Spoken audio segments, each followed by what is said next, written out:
네, 안녕하십니까. 오늘 이제 창세기 16강 요셉 편입니다. 요셉 편 중에 아주 그 하이라이트가 되는데, 요셉이 뭐 우리가 잘 아는 바와 같이 이제 애굽의 국무총리가 됐다는 것 때문에 그 많은 아이들 이름을 지을 때 요셉이란 이름을 많이 짓죠. 이게 이제 플러스 형통하다 뭐 이런 뜻이 있는데, 요셉의 이제 가장 이 국무총리가 되는 애굽 제국의 그 국무총리로 등극하는 장면이 창세기 41장에 이제 오늘 나오거든요. 네, 거기를 보시면 이게 그렇습니다. 17살에 이거 왜 안 나오나? 잠깐, 왜 안 나오지? 켰는데. 잠깐만요. 아이고. 자, 예, 아까 켜놨는데. 네. 17살에 이제 노예로 팔려가지 않습니까? 그리고 이제 이때부터 나이 30살 때까지 13년 동안은 이제 첫째는 보디발의 장군의 집에서 가정 총무로 하다가 그 부인의 유혹에 그것을 이제 그것을 뿌리치다가 감옥에 가게 되고, 이제 감옥에서 억울하게 생활하게 되면서 또 가정 간수장의 눈에 띄어가지고 거기서 또 그런 보조 역할을 다 하게 되는, 그러면서 이제 여기서 어떤 일을 겪게 됩니까?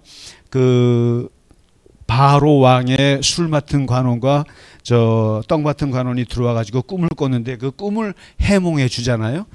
그런데 그 꿈대로 술 관원장은 복직하고 떡 맡은 관원장은 이제 사형을 당하고, 그렇게 됐을 때 한마디 덧붙이는 게, 밖에 나가면 나에 대해서 좀 얘기해 주시오. 당신 봤지 않습니까? 내가 얼마나 억울한지, 그리고 내가 그렇게 죄를 짓지 않았다는 걸 좀 얘기해 달라고 얘기를 했어요. 그러나 화장실 들어갈 때 마음 다르고 나올 때 마음 다르듯이 이 술 맡은 관원이 완전히 잊어버렸어요. 너 일은 너 일이고 나는 내 일. 그냥 사람이라는 게 이게 남에게 그런 도움을 받으면 금방 잊어버려요. 그 예수님 그러잖아요. 그 10명 중에 1명만 감사한다고. 아무도 생각 안 하는 거죠. 감사라는 게 생각이거든요. 기억인데. 근데 전혀 자기가 요셉의 그 꿈 덕분에 이렇게 도움을 받았는데도 거기에 대해서 뭐 하나 속된 말로 영치금이라도 넣어주고 뭐 이런 게 없는 거죠. 그냥 까맣게 잊고 있다가 정확히 2년 후에 이제 일이 터져요. 어떤 스케일이 바로 왕에게까지 갑니다. 바로 왕이 꿈을 꾸는데 아주 이상한 꿈을 며칠 동안에 꾸는데 두 가지 꿈을 꾸는 거예요. 뭐냐면 하나는 그 아주 살찌고 아주 튼튼한 암소 7마리를 봐요. 7마리를 보고, 그리고 또 다음날 꿈을 꿨는데 뭐냐면은 흉하고 아주 깡마른 파리한 암소 7마리를 봅니다. 그러니까 아주 건강하고 튼튼한 7마리하고 깡마르고 이제 굶어 죽기 직전에 그 7마리를 봤는데, 문제는 이 뒤에 파리한 7마리가 앞에 살찌고 튼튼한 7마리를 잡아먹는 걸 본 거예요. 잡아먹습니다. 그래서 이게 참 꿈이 이상하다. 이게 도대체 뭔지 모르겠다. 그 다음에 이제 두 번째 또 꿈을 꾸는데, 이번에는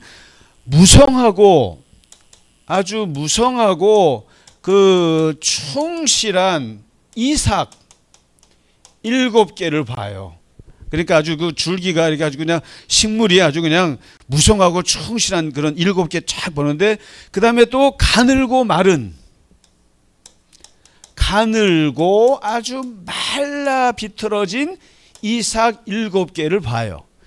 근데 또 마찬가지예요. 이 가늘고 마른 7개의 이삭이 이 무성하고 충실한 이삭 7개를 잡아먹는 거예요. 근데 참 이게 이상한 거예요. 그래서 두 편의 꿈을 꾸고 나서 왕이 번민에 빠집니다. 여러분, 이게 고대 시대는 왕이 꿈을 꾼다고 하는 것은 이것은 신과의 관계를 얘기해 주는 거예요. 신의 계시로 봐요.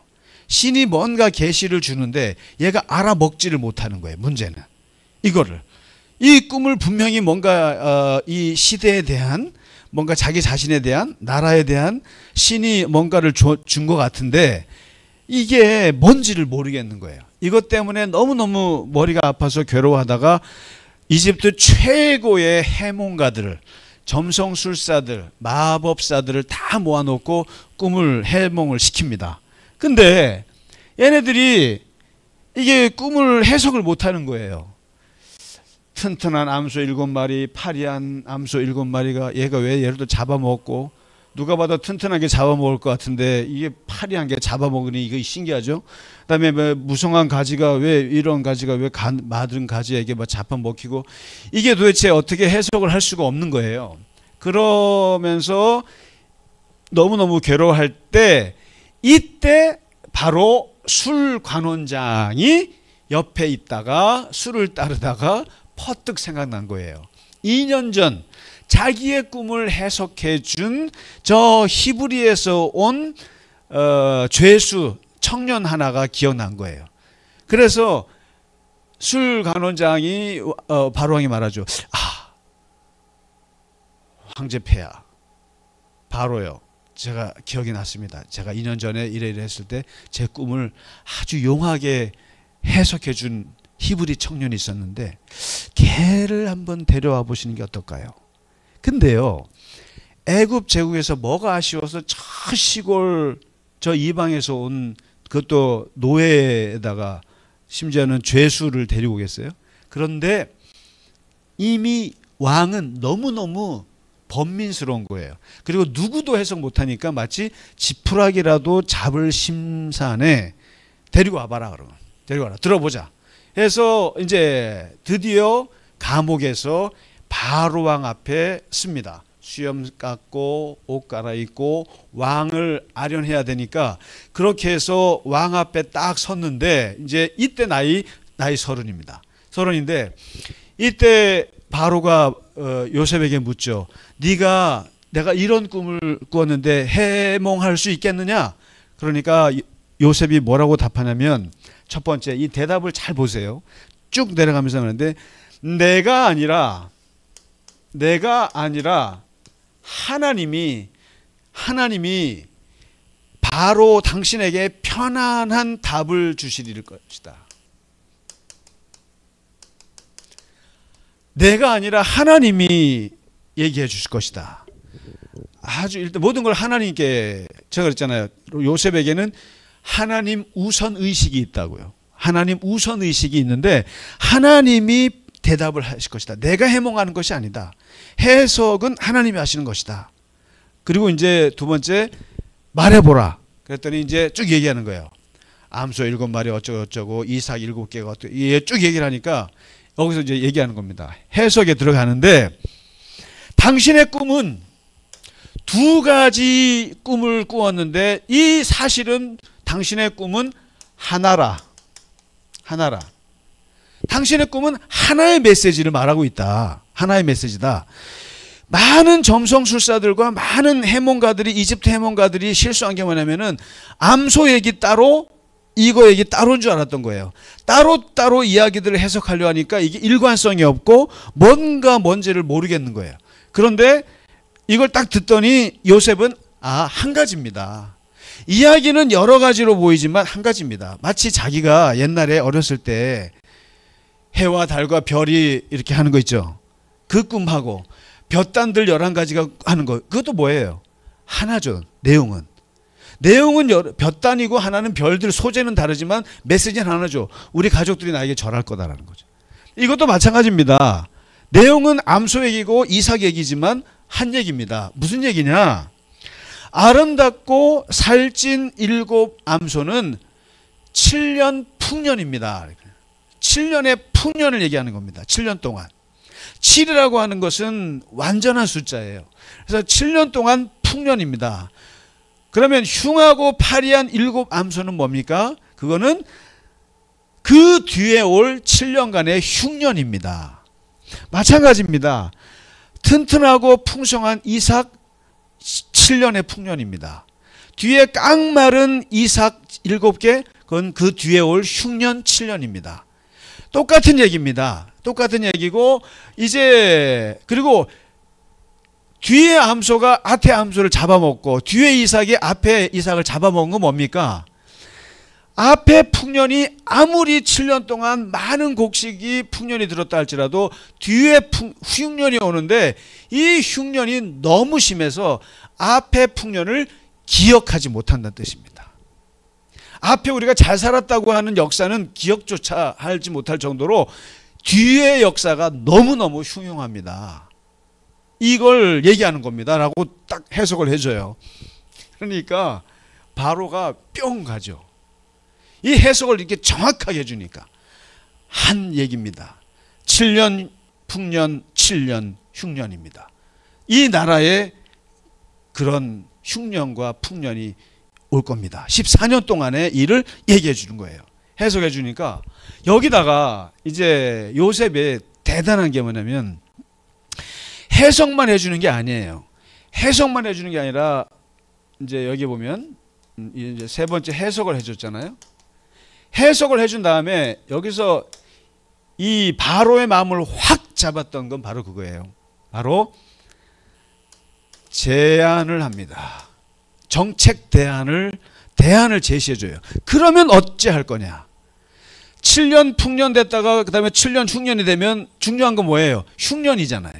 흉년을 어떻게 대비할 겁니까? 이 얘기를 어떻게 하냐면 첫째 하면서 이게 30살 청년이 첫째 지혜롭고 명철한 지도자를 세우십시오. 관리 감독할 지도자를 세우라. 리더십을 세우라. 그리고 그 사람이 애굽 땅을 다스리게 하라. 자, 이렇게 했어요. 그 요까지만 하면은 그래 세워야지라고 할 텐데 여기서 이제 역시 요셉은 요셉답게 한 발짝 더 들어갑니다. 더 들어가면 뭐냐면은 풍년 7년 될 때 감독관들을 세워가지고 이 사람들이 쉽게 말하면은 모든 곡식의 5분의 1을 세금으로 거두십시오. 20%를 세금을 거두십시오. 평소에 5% 또 뭐 3% 이런 세율이었는데 이 7년 동안 풍년이 들었을 때는 20%의 세율을 높여서 거두십시오. 거둬서 각 성창고에다가 이 곡식을 전부 다 저장하게 하십시오. 지도자들을 세우고 감독관들을 세워서 관리 감독해서 다 걷어서 아주 그것을 비축하게 7년 동안 하십시오. 그러고 나면 흉년이 들었을 때 그때 백성들에게 나눠주면 나라가 망하지 않습니다. 얘기를 다 하는 거예요. 그러니까 어떠실 것 같으세요? 바로가 완전히 뿅 가죠. 야, 뭐 이런 정말 이게 미친놈이 다 있어. 근데 너무너무 놀래가지고 뭐라고 합니까? 여기 구절에 보면 이와 같이 하나님의 영에 감동이 된 자를 내가 본 적이 없다. 어떻게 찾겠느냐? 얘같이 이렇게 하나님의 영, 이게 뭡니까? 옛날에는 능력이라는 게 뭐냐면은 이게 신적인 거예요. 여러분 종교와 정치가 하나 되는 시대예요. 그때는 이게 우리 같이 이렇게 구분이 안 됩니다. 그때는 능력이 있다면 얘는 신적인 인물이에요. 하나님의 영이 꽉 붙잡아서 하나님이 계시해 주지 않으면 어려운 거예요. 그러니까 얘같이 하나님의 계시받은 애가 어디 있냐 이게. 하나님의 영에 감동된 애가 어디 있겠느냐. 그러면서 너와 같이 명철하고 지혜로운 자가 어디 있느냐. 이거 두 가지 같이 얘기하는 겁니다. 하나님의 영에 감동된 자가 어디 있느냐. 그 다음에 너같이 이 지혜롭고 명철 있는 자가 어디 있느냐. 이게 같이 돌아가는 겁니다. 이게. 그러니까 요즘에는 지혜와 명철하고 이건 뭡니까? 이거는 영성이잖아요. 이거는 지성 같은 거예요. 지성 같은 거예요. 그러니까 지금 두 가지 말을 다 하는 거예요. 이렇게 영적으로 뛰어난 애가 이게 바로 지성과 영성이 같이 이렇게 돌아가는 건데, 그걸 딱 보는 순간 바로가 어떻게 합니까? 너는 내 집을 다스려라. 너는 애굽을 다 다스려라. 내가 너보다 높은 것은 왕좌만 높은 거고 나머지는 다 네가 알아서 해. 어마어마한 정권을 주지 않습니까? 너 그러면서 드디어 국무총리가 됩니다. 총리. 애굽의 총리로 이제 삼습니다. 삼고 그리고 이름도 바꿔줘요. 뭐로요? 사브낫 바네아. 아이고 어렵다. 사브낫 바네아. 모르셔도 됩니다. 사브낫 바네아라는 이집트 애굽 이름을 줘요. 주고 제사장의 딸과 결혼을 시켜서 이제 아이를 낳는데, 아이를 떡하니 낳더니 둘을 낳습니다. 첫째가 뭡니까? 낳았더니 므낫세. 지금까지 13년 동안 내가 집을 떠나서 노예로 살고 그 고생하고 억울하고 힘들었던 시련과 역경을 하나님께서 잊어버리게 하셨구나. 이제 므낫세, 망각이라는 뜻입니다. 망각. 그 다음에 또 둘째 아들을 낳았더니 아이의 이름을 에브라임이라고 했어요. 왜요? 이제는 하나님이 주신 이 땅에서 내가 수고한 그 수고한 것을 하나님이 번성하게 하셨구나. 정말 잘 나가게 하셨구나. 에브라임, 번영이라는 뜻이에요. 번영. 망각과 번영. 이 두 아들. 여러분 이제 나중에 12지파 보시면은 므낫세 지파, 에브라임 지파 있죠? 이게 바로 이거를 다른 말로 요셉 지파라고도 해요. 요셉이 자기 지분을 포기하고 이거를 아들 둘을 집어넣은 거예요. 그래서 큰아들 므낫세, 에브라임. 이 에브라임이 나중에 보면 아주 저게 깐족거리는 아주 지파가 되죠. 아무튼 결국 이렇게 해서 국무총리가 되거든요. 국무총리가 돼서 애굽을 다스리게 되고, 실제로 이 14년 동안에 이 흉년 이런 모든 걸 다 관리합니다. 자, 그러면은 이제 오늘 41장에서 한번 정리를 해보시죠. 그 요셉이 국무총리가 될 수 있었던 정말 노예가 이렇게 바닥에 이런 사람이 될 수 있었던 네 가지 비결이랄까요? 아니면 뭐 원인이랄까요? 뭐 이런 게 있죠. 도대체 이 사람이 국무총리까지 될 수 있었던 게 뭐가 있었을까? 첫째가 뭡니까? 이게 저거죠. 꿈과 꿈 해석 능력이죠. 꿈 해석 능력이죠. 이건 뭐냐면 신비한 영성이에요. 그리고 영적인 통찰력이에요. 그러니까 다른 사람이 갖고 있지 않는 뭔가 영역이 있는 거예요. 영역이요. 일종의 영역이죠. 보세요. 이게 뭐 옛날에 이 시대라고 해서 모든 사람이 다 꿈을 꾸고 다 해석합니까? 아니죠. 아주 특출한 달란트입니다. 이게. 꿈을 꾸고 해석하고. 이건 아주 특출한 영적인 능력이고, 근데 이것만 있었으면은 이 자리에 갈 수가 없죠. 아유, 너 참 꿈 잘 꿨구나. 보세요. 꿈을 꿔서 해석을 해줬어요. 아, 그래? 알았어. 나머지는 내가 할게. 너 가. 이랬을 거예요.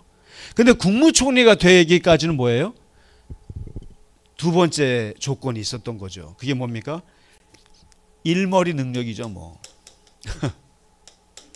일머리 능력. 일 잘하는 사람들 보면은 일머리가 있다 그러지 않습니까? 뭐예요? 완벽한 정책을 제시하고, 그리고 탁월한 관리 감독 능력이 있죠. 이 말은 뭐예요? 디테일하다는 거예요, 사람이. 이게 디테일이 중요합니다. 악마는 디테일이 있다고. 이 디테일한 면을 꼼꼼히, 젓가락이 몇 개 있고 숟가락이 몇 개 있고, 여러분 이게 지도자나 모든 이 관리 감독하는 사람들은 그냥 도장 찍는 사람들이 아니에요. 웬만한 하급 직원들이 하는 거 다 알아야 된단 말이죠. 다 알 정도로 디테일하고, 이게 지적인 능력이죠. 이건 뭐 어디서 나왔습니까? 어렸을 때 형들 일 잘하나 못하나는 고자질부터 시작이죠. 채색 옷 입고 고자질하는 거. 형은 오늘 2시간 일했어. 형은 오늘 1시간 일했어. 형은 오늘 까먹었어. 지각했어. 오늘 늦었어. 결석했어. 이거를 다 체크해 본 그때부터 보디발 장군 집에 가서 숟가락 세는 것까지 다 총무가 되고, 그 다음에 감옥에 가서도 그 모든 관리 능력, 죄수 번호, 이름, 그 사람들이 어떻게 하는지 그 모든 걸 다 간수정해야 될 걸 자기가 다 할 정도로 이런 것들이 쌓여서 이런 지적인 일머리 능력이 쌓여서 이게 결국에는 스케일이 어디로 갑니까? 애굽이라는 나라의 스케일까지 갔다는 거죠. 자, 그리고 그 다음에 세 번째가 뭐냐면은 중요한 건 하나님의 시간이죠. 하나님의 시간. 술간호 맡은 사람이 나가자마자 저 살려주십시오라고 했으면 어떻게 되겠습니까? 그걸로 끝났죠. 그런데 2년을 썩혀두고 잊어버리게 하고 결국 바로가 꿈을 때까지 하나님께서 하나님의 시간을 몰아가서 가장 적절한 때에 가장 정확한 때에 하나님께서 그 자리에 세우게 하셨다는 거죠. 이걸 섭리라고 하는 겁니다. 그냥 요셉이 생각하는 만큼 자기 때에 했다면 국무총리는 물 건너 가는 거예요. 그런데 하나님이 억울하지만 정확한 시간대에 그 사람을 나라의 가장 높은 자리에 정확한 타이밍에 세웠다라고 하는 것. 하나님의 시간에 갔다. 그리고 마지막 네 번째는 고난 속에서도 하나님의 형통이 있었다는 거죠. 이게 뭡니까? 그러니까 포기할 수 있는 거죠. 노예로 갔다 에라 그만두자. 감옥에 가자. 억울해서 못 살겠다. 우울증 빠지고 죽을 수 있는데 그 처해진 환경에서 포기하지 않고 자기 할 일을 너무너무 잘했다는 거죠. 이게. 그래서 이것을 쭈알라흐 뚫고 들어간다. 이게 형통. 어떤 일이든지 뚫고 들어가고 간다. 이게 요셉에게는 있었죠. 어떤 처지에 있어서도 울지 않았어요. 울지 않고 그냥 억울하지만 자기 일을 했다라는 거. 이게 참 중요합니다. 이게 저는 이 네 가지 비결이 총리가 됐다고 생각하는데, 자, 여기서 이제 오늘 말씀드릴 게 바로 애굽에서 요셉이 저 시골 아무것도 아닌 동네에서 온 친구가 총리가 됐다고 하는 이 이야기, 이 요셉의 이야기가 이 국무총리 요셉이라고 하는 이야기가 바로 이스라엘이 그 이후에 작고 피압박 민족으로서 특히 이제 예수님 이후부터는 나라 없이 2000년 동안 이 역사를 살아오면서 거의 2000년, 3000년 동안 이스라엘 민족이라는 것이 남의 나라에 가서 살았잖아요. 항상 빌부터 살아야 되는 이 나라, 이런 그 피압박 서러운 민족으로서 이 사람들이 어떤 걸 얘기를 하냐면 바로 2인자 전략이라는 것이 있어요. 2인자 전략. 이거를 슈타둘라누트 뭐 되게 어려운데 히브리어인데 이게 중재자 이런 뜻이. 그다음에 또 한 말은 궁정유대인 이런 용어가 있어요. 궁정유대인. 이게 뭐냐면 2인자 전략인데 이게 바로 그 슈테판 쯔바이크라고 하는 오스트리아 출신의 유대계 작가가 만든 거예요. 뭐냐면은 우리 유대인들은 어느 나라에 가서든지 맨 1인자가 되지 말고 맨 위에 꼭대기 올라가지 마. 절대로 올라가지 말고 2등, 5등, 10등도 괜찮아. 그 자리에서 봉사하면서 가장 눈에 띄는 위치를 차지하지 말고 밑에서 조용히 그 사람들을 1인자를 돕고 그 사람들을 지원하고 그 사람들의 눈에 띄지 않게 잘하면서 그 사람들의 마음을 움직이는 그런 2인자 전략을 하면서 살아야 돼. 이게 유대인들의 2000년, 3000년 동안 내려왔던 생존 메커니즘이에요. 이게요. 생존 메커니즘인데 이 생존 메커니즘의 최초의 모델이 누구냐면은 요셉이다. 이거죠. 국무총리 요셉. 두 번째 모델이 누구겠어요? 다니엘이죠. 페르시아 제국의 총리. 세 번째 모델이 누구겠어요? 에스더 같은 거죠. 페르시아 제국의 왕비가 돼서 왕을 움직이는 거죠. 다니엘이 마찬가지고 국무총리 요셉이 바로를 움직이듯이 바로 너희는 최상 위치에 가지 말고 이 2인자의 위치에 앉아서 1인자를 움직이는, 이렇게 해야만 우리가 살아갈 수 있다. 이 전략, 이 전통이 여러분 내려오면서 실제로 역사에 보시면 이런 너무 많아요. 영국의 최초의 유대계 총리가 벤자민 디즐레일리라고 있어요. 그 다음에 루퍼스 이삭. 이 사람은 영국 역사상 최초 유대인 대법원장이에요. 하버트 사무엘. 이 사람은 영국 내각에 입각한 최초의 유대인이자 여러분 1930년대인가 지금 팔레스타인 땅을 벨푸어 선언이라는 게 있어요. 영국에서 팔레스타인 땅이 뭐 이스라엘 땅이라고 이렇게 선언하는 거 있어요. 그게 아주 정말 역사적인 선언인데 그것을 작성한 사람이 누구냐면 바로 이 허버트 세뮤엘이에요. 그것 때문에 이스라엘 사람들이 팔레스타인 땅을 점령하고 지금 이런 꼴이 난 거죠. 사실은 이게 유대인이에요.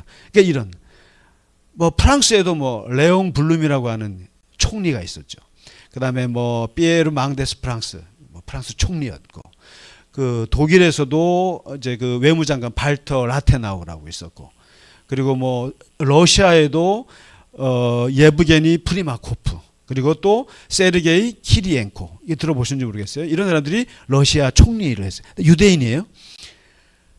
미국은 말할 것도 없어요. 미국은 2%밖에 안 되지만 백악관이나 그 정치 쪽에 특히 재무 쪽으로 그 장악한 게 이스라엘은 어마어마해요. 여러분 뭐 들어보셨을 거예요. 뭐 글쎄요, 뭐 제닛 앨런, 로버트 서머스, 로렌 서머스, 그다음에 뭐 제일 유명한 사람이 누구겠습니까? 헨리 키신저 같은 사람. 그다음에 매드린 올브라이트 들어보셨죠? 올브라이트 유대인이에요. 그 여자 국무장관 했죠. 앨런 그리스펀 들어보셨죠? 연방 그 준비제도 의장. 앨런 그리스펀 그다음 사람이 또 존 버냉키. 그 사람도 유대인이에요. 로스차일드 가문이라고 유명한 가문이 있죠. 게다가 돈줄을 쥐고 있는. 그러면서 이제 그리고 뭐 여러분 우크라이나 젤렌스키 대통령 유태인인 거 아시죠? 그다음에 지금 멕시코 여성 대통령 그 클라우디아 세인바움 있죠. 여성. 그 공학자인데 여성 너무 멋있어요. 그 사람은 지금 뭐 한 80%의 지지율을 멕시코에서 인기 짱이에요. 여성 대통령인데 너무 예뻐요 또. 굉장히 예쁜데 이분이 비행기를 타면은 이코노미를 타요. 놀랍습니다. 그러면서 근데 이 사람 알고 봤더니 러시아인가 어디저기서 온 유대인입니다. 유대인이에요. 뭐 이런 등등 엄청나게 많은데 문제는 오늘 시간이 없으니까 마지막 것은 이게 결국은 이래 봤자 나중에 홀로코스트만 당하고 그러니까 결국에는 시온주의가 만들어져 가지고 지금 이제 이스라엘 땅을 차지해서 지금 저렇게 이제 세상에 골머리를 썩고 있는데 아무튼 그 피압박 그 가난한 민족이 남의 강대국에서 살아남는 길은 2인자가 되는 길밖에 없다. 근데 이제 이번에 제가 그 에이펙 보면서 그 우리나라 관세 협상을 이제 하는데 저는 그 김정관이라고 하는 이 산업부 장관을 좀 주의 깊게 봤어요. 처음에 봤는데 뭐 저런 사람을 뽑았나 그랬어요. 뭐 이게 어린애 같이 그다음에 가방 백팩 메고 맨날 공항을 왔다 갔다 하는 거예요. 그냥 정신없지만 젊은 애가 참 그 예쁘장하게 생긴 보니까 저보다 아이가 한 살 저보다 많더만요. 그러니까 뭐 아이 젊은 사람이 장관이 돼갖고 왔다 갔다 하네. 뭐 근데 이 사람이 상대하는 사람이 누구냐면은 하워드 러트닉이라고 하는 사람이에요. 러트닉 상무장관이에요. 같은 이 산업부 장관 파트너인데 이 사람이 유대인입니다. 유대인이에요. 근데 저는 이 러트닉이라는 사람이 미디어에 나올 때마다 아 정말 재수없게 생겼다. 인상도 막 더럽게 생겼고 그리고 막 엄청 부자라는 거예요. 근데 그래서 아유 정말 재수없게 생겼고 또 말도 막하고 말이죠. 말도 막해요. 그래서 되게 그랬는데 이번에 이제 이 김정관 장관이 이 다 끝나고 나서 관세 협상 마지막 하고 나서 CBS 기독교 방송에 나와서 이렇게 있었던 이야기를 해주는데 첫째는 크리스찬이에요. 아침마다 성경을 읽는데요, 자기가 성경을 읽는데 근데 3개월 동안 이 러트닉을 이 30번을 만나고 전화만 300번 이상을 했대요. 그러니까 뭐 계속 한국에 도착하자마자 또 쫓아가고. 근데 이게 이번에 여러분 아시다시피 관세가 거의 뭐 깡패 수준이었잖아요. 미국이 누가 봐도 말도 안 되는 관세로 해서 하는 건데 이거를 어떻게 막아야 되냐. 그러니까 일본은 그냥 뭐 5,500 줄게요. 뭐 이렇게 끝났지만 이거를 하는데 결국에는 하면서 서로가 최소한의 그 하여튼 이익을 최대한 막아내면서 발버둥을 쳤는데 여기서 이제 이 러트닉이라는 사람이 너무나 직설적이었대요. 너무나 직설적이고 너무나 말 함부로 하고 그 자리에 막 일어나고. 그러니까 자기가 강대국의 그거 있죠. 그리고 자기네 나라를 너무 사랑하고 어떻게 보면 애국주의. 그러니까 이제 막 그래서 막 문자하면 받지도 않고 뭐 만나지도 않고 나가라 그러고 막 이런 거를 수도 없이 당하는데, 근데 9월 11일 날 이 러트닉을 완전히 바꾼 게 있는데, 저도 이제 그걸 보고 나서 이 러트닉이라는 사람에 대해서 연민을 갖게 됐어요. 왜냐면은 이 사람이 9월 11일만 되면은 유태인 자기 집에서 대저택에서 추모 예배를 드린대요. 근데 그 9.11 당시 때 자기 회사가 거기에 92층인가 101층에 있었는데 자기 직원들 658명, 자기 남동생을 포함해서 다 죽은 거예요. 그날 자기는 애 학교 보내라고 아내가 그래갖고 그 학교 늦어가지고 애 보내는 바람에 자기 살아났고, 자기 직원들 658명, 피츠제럴드 그 회사라고 하는 이름이 다 죽은 거예요. 그래서 해마다 자기는 그라운드 제로에서 추모 안 하고 자기 집에서 특별히 추모 예배를 드린답니다. 그때 김정관 장관이 문자를 했대요. 네, 나 협상은 얘기하지 말고 그냥 당신 추모 예배 그냥 예배만 드리러 갈게 그랬대요. 그랬더니 답을 전혀 안 하고 씹던 사람이 yes, thank you 그러더래요. 그래서 가서 거기서 예배를 같이 드렸답니다. 같이 예배를 드리고 추모해주고, 그리고 뭐 어떻게 하나 했더니 내일 오후에 시간 되냐 그래가지고 다시 또 협상을 하고, 그러다가 또 그러면서 이때 이 러트닉의 마음을 완전히 바꾼 거래요. 이 마음을. 그러면서 너무 친해지고. 그러니까 이제 트럼프가 그랬지 않습니까? 터프한 니고시에이터라고 김정관 장관을 보고 얘기했는데, 이 조그맣게 생긴 이 젊은 장관이 왜 터프하냐 그래서 자기도 찾아봤더니 터프가 무슨 뜻인가 하고 영어 사전을 찾아봤대잖아요. 찾아보니까 맨 밑에 이런 뜻이 있대요. 버티다 이런 뜻이에요. 버틴다 이런 뜻이 있더래요. 터프라는 게. 그러니까 트럼프가 좀 능력이 없는 산업부 장관이 나왔으면 좋았을 텐데 자기네한테는 너무 뭐 쫓아와가지고, 그러니까 막 러트닉은 막 나가려고 그러면 와서 붙잡아갖고, 또 왜냐면 우리가 힘이 약하니까 사실은.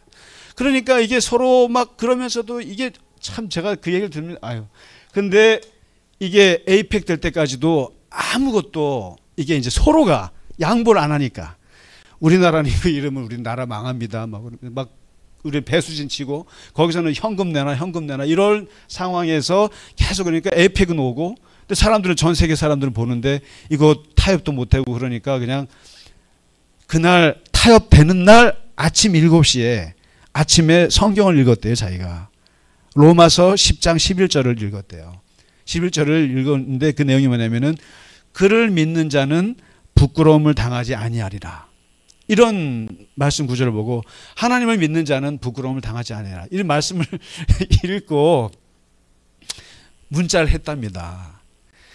어차피 협상은 아직 안 됐지만 그래도 양쪽의 대통령이 에이펙에서 만나서 그러는데 그래도 지금까지 잘 되고 있다. 잘 되고 있고 앞으로 잘 될 거라고 그렇게 합시다라고 그렇게 대외적으로 메시지라도 그렇게 얘기했으면 좋겠다. 와서 저기 망치는 얘기하지 말고 그렇게 좀. 그러니까 자기는 너무너무 초조했던 거예요. 담당으로서. 그러니까 에이펙이 완전히 이게 쑥대박이 될까 봐 그렇게 했더니만 그런 문자를 탁 보냈답니다. 그랬더니 거기서 30분인가 왔는데 너네가 요구하는 거 받아주겠다. 그럼 그 200억 불이면 되겠니? 그렇게 했더니 그래서 자기는 환영을 보는 줄 알았대요. 그 문자를. 그래서 이게 진짜냐? 그래서 진짜다. 그렇게 해가지고 우리는 그잖아요.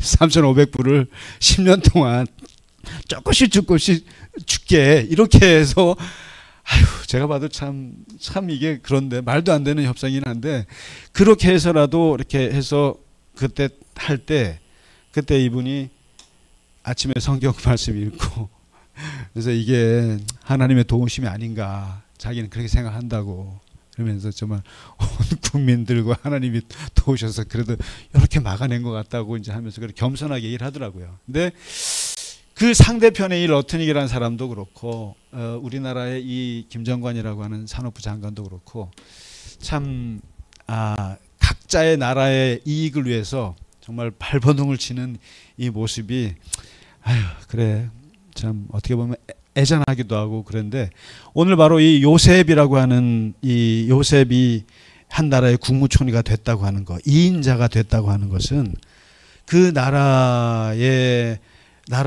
번영을 위해서도 중요하지만 자기 민족이 내가 2인자가 됨으로써 사는 길이거든요. 그 사람이. 자, 앞으로 보세요.